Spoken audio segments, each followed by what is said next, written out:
Bismillahirrahmanirrahim. Assalamualaikum warahmatullahi wabarakatuh. Alhamdulillah wassalatu wassalamu ala rasulillah wa ba'd. Alhamdulillah pada kesempatan kali ini kita bisa berjumpa.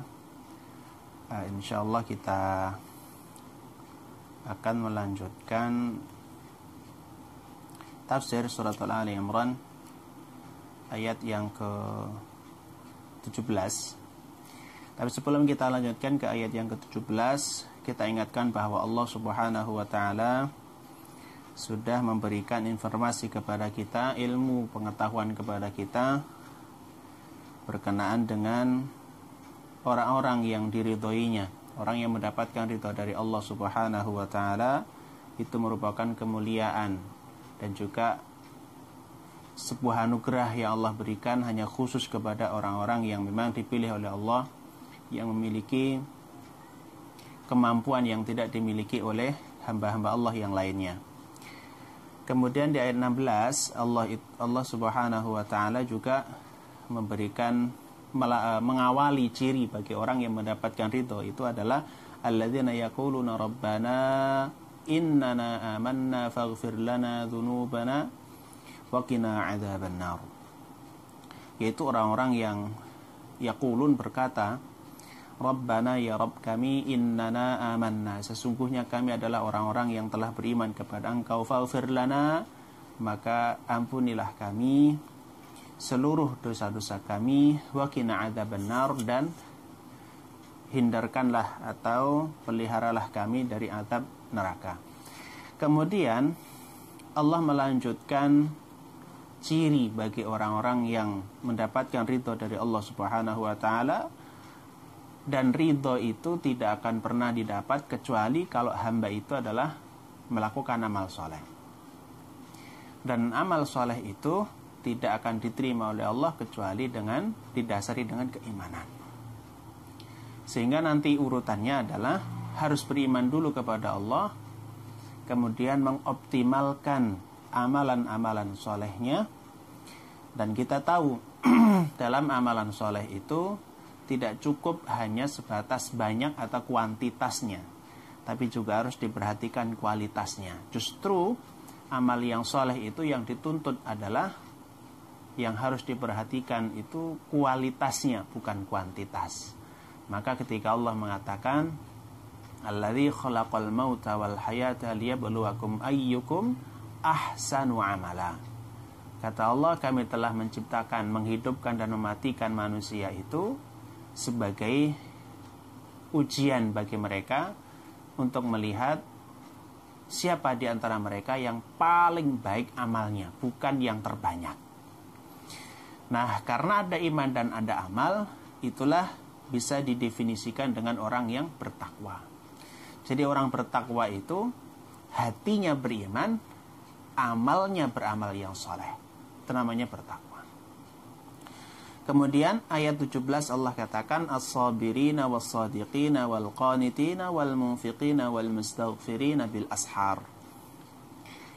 Selain ciri orang yang sudah diridhoi Allah, yaitu dia berdoa kepada Allah agar semua dosanya diampuni oleh Allah kemudian dijauhkan dari api neraka, dia juga memiliki ciri orang bertakwa itu, atau ciri bahwa dia mendapatkan ridha Allah. Yang pertama adalah as-sabirin, yaitu orang-orang yang sabar. Kalau kita lihat dari segi redaksi, as-sabirin itu bentuknya isim atau kata benda. Dan kita tahu kata benda itu adalah sebuah kata yang tidak terikat dengan waktu. Artinya adalah absolut, permanen, yang tidak bisa berubah. Maka kalau dikatakan as-sabirin berarti orang yang sudah memiliki karakter sebagai orang yang selalu sabar, tidak pernah tidak sabar. Sehingga as-sabirin adalah orang yang terus-menerus selalu bersabar. Itu syarat atau ciri pertama ketika dia itu orang yang bertakwa, maka harus bersabar. Adapun sabar itu sudah kita bahas di surat Al-Baqarah. Ketika Allah katakan ya ayyuhalladzina amanu ista'inu bis-sabri was-salah innallaha ma'as-sabirin.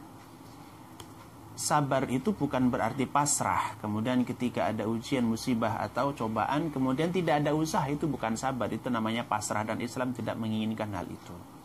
Sabar adalah kita berusaha dengan optimal, dengan maksimal.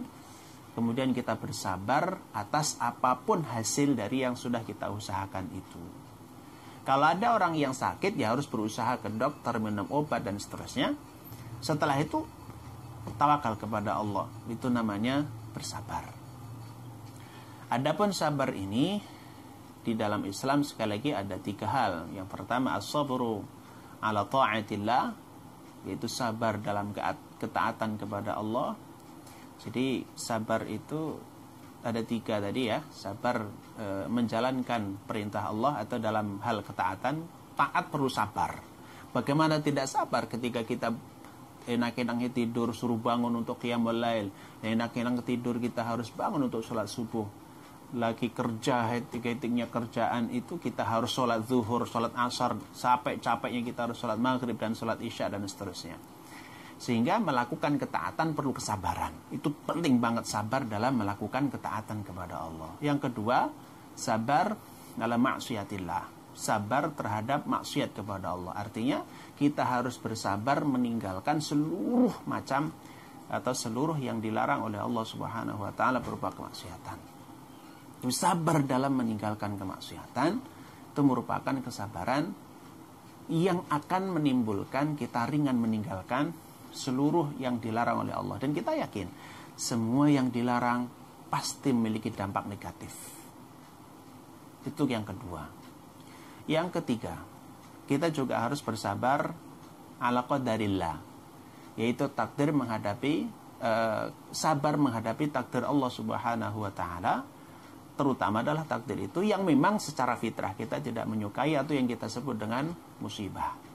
Setiap musibah kita harus bersabar, karena sesungguhnya tidak akan pernah musibah itu datang kepada kita kecuali kita memang mampu menghadapinya. Kalaupun seandainya ada musibah yang hanya datang kepada kita, bisa jadi Allah sudah mengukur hanya kita yang mampu menghadapi musibah itu. Setiap musibah itu pasti akan ada hikmahnya. Hanya hikmahnya kapan kita ketahui, wallahu a'lam bishawab. Itu sabar ada 3 ya. Sabar dalam ketaatan, sabar meninggalkan maksiat, sabar dalam musibah. Nah, orang yang bertakwa itu sabar itu tanpa batas. Maka sering saya katakan bahwa as-sabru, sabar itu tidak akan pernah ada batasnya. Yang ada batasnya adalah kemampuan kita untuk bersabar. Maka selalu kita latih, selalu kita bersabar, sehingga kesabaran itu akan menjadi karakter dan menyatu dengan diri kita sebagai ciri bagi orang yang bertakwa. Yang kedua adalah was-shadiqin. Setelah dia memiliki karakter sebagai orang yang penyabar, orang yang sangat sabar, selalu sabar, kemudian dia harus as-shadiqin. As-shadiqin juga menggunakan isim atau kata benda yang tidak terikat dengan waktu. As-shadiqin adalah orang yang benar, orang yang terus dalam track atau orang yang dalam jalan yang benar, yang tidak pernah berbelok ke arah yang